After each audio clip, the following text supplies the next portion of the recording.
He didn't yell, didn't strike, didn't have to. Because by the time Colonel Everett Rohr even thought about raising his hand, 317 soldiers already knew he'd lost, long before Captain Mara Conincade ever moved a muscle. Redstone Forge was that kind of base tradition everywhere, thick as gun oil, soaked into every inch, and it ran like an old legend nobody ever dared rewrite. If you made it through here, you came out ironclad, stamped with scars, maybe haunted, but never soft command, moved down the chain like gravity, never up, never sideways, and you didn't challenge the weight unless you were ready for a storm. Then one day, Mara Conincade arrived ya. Not much to look at if you just glanced, not the biggest, not loaded down with ribbons, didn't bark orders or shine her boots for show. But the minute she stepped into a room, it was like the air got thinner, and every hard-bitten NCO in earshot found themselves sitting straighter not out of fear, but respect, you know what I mean? She didn't chase that. She just carried it. Maybe it was her eyes sharp, worn, never asleep. 32 years old, 1 tour in Syria, 2 in Kandahar, a Purple Heart in a drawer she never opened, and enough stories to fill a dozen lifetimes, but you wouldn't hear them from her.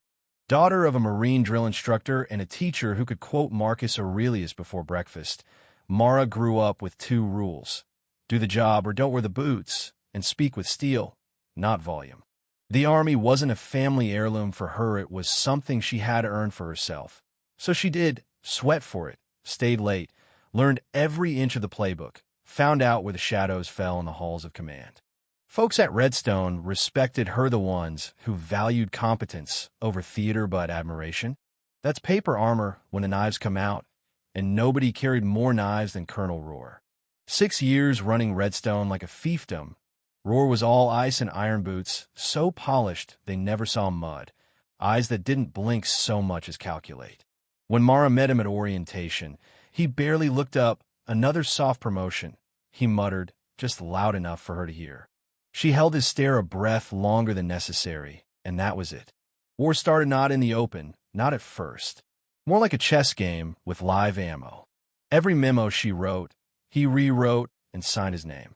Every briefing she led, he cut her off, clipped, and cold over thinking, stick to basics.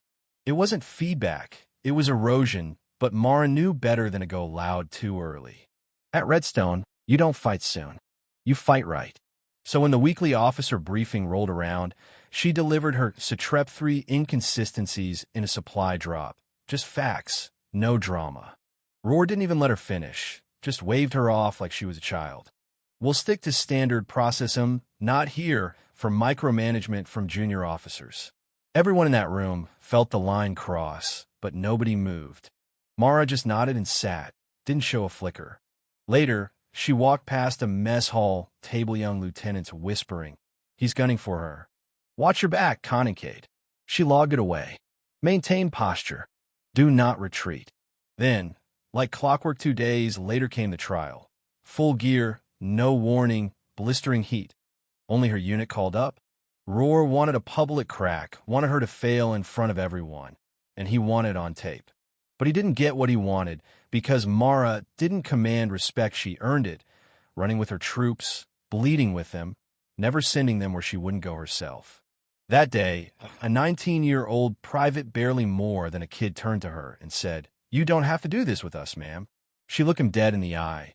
If they want to see me break, they'll have to watch me run first.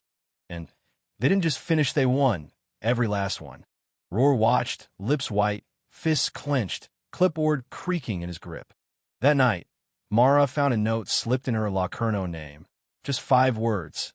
He's losing face. Be ready. And just like that, the war shifted gears. No more public challenges now. It was backroom sabotage, paperwork games, denied drills, canceled promotions, supplies delayed. The dirtiest move? He started bypassing her, giving orders straight to her people, chipping away at her authority, not her rank. Mara saw through it, but she also knew this was a trap meant to make her snap. One night, deep in the motor pool, Staff Sergeant Holt McCready, a Wallum man, soft-spoken but solid, came over, voice low. We see what he's doing. We talk. We're behind you. She met his eyes, steady. That's not always enough. He just nodded. He's not poking the bear anymore, is winding up. Mara nodded too. Then let's be ready when he swings. 3 days later, he did. Live fire maneuvers, 317 soldiers watching. Mara called out a simple reposition, standard procedure, but Roar saw his chance.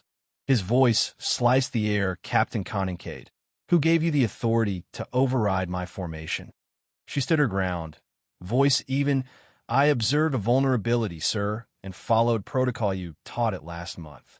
But Roar wasn't after truth, was after control. He stormed across the field, got so close she could feel his breath, hand rising. He didn't strike not yet, but his hand was raised, unmistakable, and every soldier saw it. This is the part nobody forgets. Mara didn't move, not a muscle. She waited because she wanted every last witness to see who crossed the line. Roar leaned in, sneered. You think you can embarrass me in front of my men? Her voice didn't shake. I followed protocol. They're not your men. That should have been the end, but Roar wanted fear, and Mara was fresh out. He hissed, I'll teach you something else right now. And then he swung. It wasn't a slap. It was an assault flat palm, meant to humiliate. But he never landed it. Mara's training fired on instinct. Hand shot up, caught his wrist, pivoted, leveraged, crack. The sound cut the field like a gunshot. Roar, down on one knee, arm bent, mouth open, air stuck. Mara let go, not a flicker of anger, just control, razor clean. You will never raise your hand to me again, Colonel. The field went silent. No one moved, gasps cutting the air, then medics running, backup called. Roar didn't speak, couldn't. Mara scanned the ranks, voice cutting through. Formation remains intact. They obeyed, not for her rank, but for something new, something earned, stamped in the dirt. Up in the tower, officers stared, jaws dropped. Whispers flew. Had she really broken his arm? Did he try to hit her? She didn't even blink. Back in her quarters, Mara sat at her desk, helmet off, hands still. She wasn't shaking, wasn't sorry, just still. Knock at the door. Staff, Sergeant McCready again, eyes bright. Captain, words already moving up the chain. She nodded. Figured. He glanced around, said quietly, he didn't lose anyone today. If anything, you earn more than most do in 20 years. Mara didn't smile. This won't be the end. No, ma'am, he said. It's the beginning. Next day, she's called to the admin wing steel room. Cold lights. Colonel Felix Meyer from the Pentagon sitting behind a desk. Footage of the moment on loop drone, helmet, tower, all the same. One raised hand, one takedown. Meyer's clipped all business. You broke his arm. He claims you attacked him in front of the battalion. Mara steady. He raised his hand to strike me. Meyer nodded. The footage confirms. But you used force against a superior officer. That carries weight. She didn't blink. He attempted assault. That carries weight too. Silence. Why didn't you de-escalate? I did. I stopped the strike before it landed. Minimum force. Maximum control. Meyer exhaled, slid a suspension across the desk. No cuffs. Just the paper and the cold echo of it. Outside, soldiers in clusters. They didn't salute, didn't turn away, just looked, silent, seeing something different. Staff Sergeant McCready met her by the walkway. They taking you off the line? She nodded. Until they decide if stopping an assault is punishable. He just looked back at the field, said, this base needed a reckoning. You just lit the fuse. That night, Mara sat on her cot, boots untouched, staring at her hands. At sunrise, the base felt sharper, quieter, changed. Taped to her door, a rough sketch soldier, standing tall, shadow looming with a raised hand, but the soldier doesn't flinch. Above it, 5 words, strength isn't loud. It just doesn't move. By noon, General Curtis, Aravid mirror-polished boots, unreadable face, sent to contain the fallout, but the fire was already out of the box. Closed-door sessions, orders, control the narrative, keep Redstone off the radar. But it was too late. The forums had blown up, the snap heard round the base. Anonymous leaks confirmed more than 30 complaints against Roar.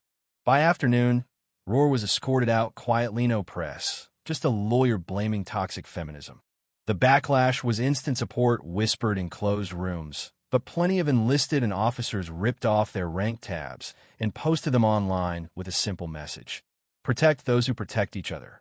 That evening, Mara called up to General Huxley's office. General Leaden-Waiting, hard stare. You've made quite a name for yourself. Mara didn't flinch. Didn't ask to. No, he said, stepping in. But now you're the face of something. Captains don't lead movements. They follow orders. She met his eyes. Neither does covering for abusers. That hit like a charge. Huxley finally spoke. Sir, with respect, this story is out. We lead the conversation or get swallowed. Leaden exhaled. Fine. You're being reassigned publicly. It's a promotion. Privately, it's a fire break. Mara raised an eyebrow. You're not silencing me. You're amplifying me. Leaden didn't answer, just walked away, boots echoing down a hall that wasn't afraid of her anymore.